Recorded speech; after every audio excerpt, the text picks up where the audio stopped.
Hello and welcome to part 4 of the Piñata Popper Quilt Along. Today I'm going to talk a little bit more about top stitching the curves, but also about how to put these table runners and quilts together. So once you have done your blocks, then you can add the sashing and cornerstones, and it is described in your PDF pattern. I've done a table runner with a darker background. And as you can see, none of these pieces are pre-curved like I showed you in the last video. That is because I am going to quilt and curve at the same time. When you have a piece that is small enough to fit inside your machine opening there, and you can roll things up and comfortably stitch, then you can quilt and curve at the same time. I don't use that for larger quilts and really large quilts. I curve one block at a time, just to make sure that I, don't have any problems with things getting tied up.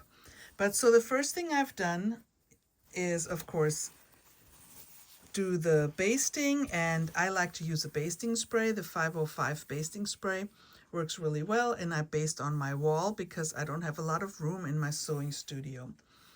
Then once I basted that, I used my walking foot, and I did all the outlines of the blocks. So between the blocks and the outer strips or borders, whichever way you want to look at it. So now I'm going to switch to my 37 foot. I have a 37D for this, which means I have even feet, but any 37 I've been working with before works just as well. Or if your sewing machine has an open toe foot, that also works. Let me see, I think I have one here. This is the 37D. So you can see it has an opening straight to the needle. And then the other one is the open toe foot. Also works really great, just as long as you can see the needle. So let me change that real quick. Okay, I've changed the foot, and I want to show you how I start. And I'm going to start in the center of the quilt with the presser foot down, and I'm going to pull the bobbin thread right through the quilt sandwich all the way up. Just going to tug on that, and here is the bobbin and the top thread. And make sure I get back down into the right place. And so I put the needle right back where it was before, and to lock it, I'm just going to stitch in place. Now your machine's probably going to have a lock stitch, or you can take your machine to 0 stitch length. That does the same thing.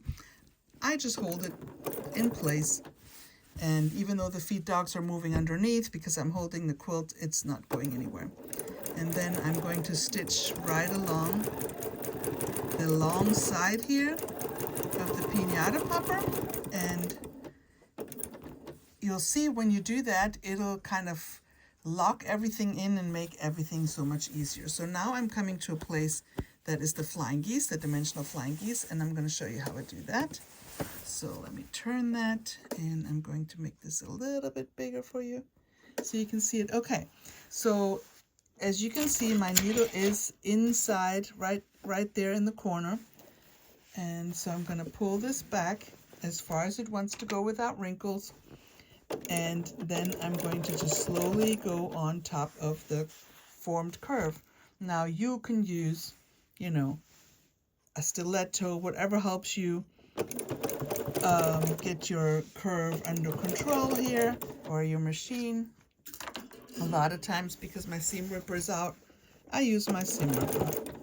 Okay, just anytime you feel that, it's gonna stop and make something funny, you just stop and rearrange things so you have the room that you need. Okay, so with the flying geese shape, I'm not gonna stitch all the way down to the point. About a 1/4 inch here, you can see before the point. This is where the needle is, 1/4 inch.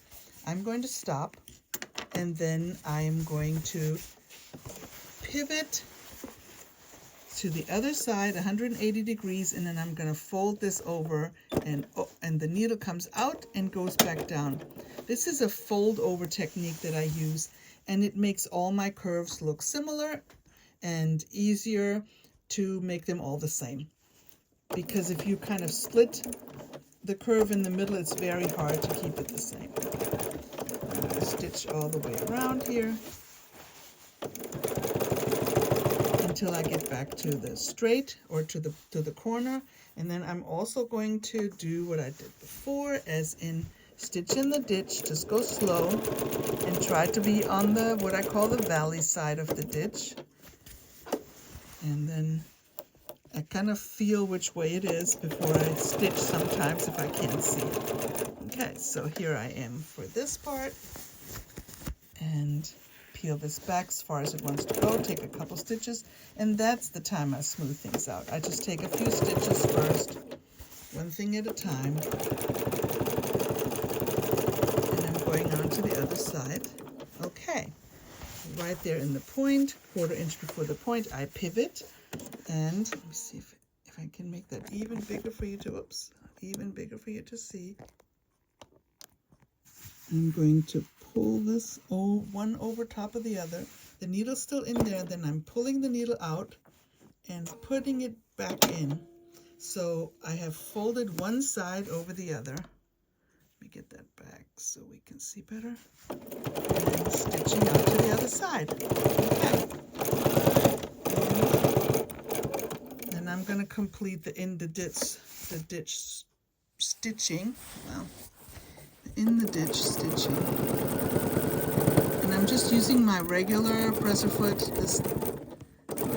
that you can use for piecing, but as long as you can see the needle. Okay, so now I'm going to stitch in place, and that locks my stitches off. So now I wanted to show you how I do a double curve with a pin, and the first thing we're going to have to do, let me just pull this back a little bit, is put a pin right into the center. So this one is really easy. I know where the center is because the two seams are coming together. And so I'm right at the very tip of the folded piece here. It's kind of strange. I should have put this in before, so I have okay, so that'll work. So now you can see this is segmented here. That long curve that was one large piece is now segmented, and I'm going to start on the top here. So, see if I can control this camera here. Okay, peel it back, a couple of stitches, make sure it is nice and smooth. So this is the entire that's the entire first segment. I have smoothed it out, and making sure that everything goes under the machine here. As I'm getting closer to that pin, I'm really close to the pin, I'm going to take the pin out and do a couple of stitches, and that locks that point in. Okay, turning. Now I'm going down the other way, a couple of stitches, smooth it all out, and right along the outer curve, and here I am. Okay, now at this point I'm just going to cut the thread here so I can talk about it a little bit better. Okay, so double curve, and you can see the other side. That's how that was, and a single curve would look kind of like this, but I like the double curve. So you have choices. You can do it different if you want, but I love the double curve and how easy it goes together. And there is our previous flying geese curve, overlap, one over top of the other. See if I can show you. I can. See, there's an overlap. So the sharper the point looks, the deeper the curve looks, and things tend to look better that way. All right, so that is the top stitching of the flying geese shape and the pin method to do the double curve. I will see you later.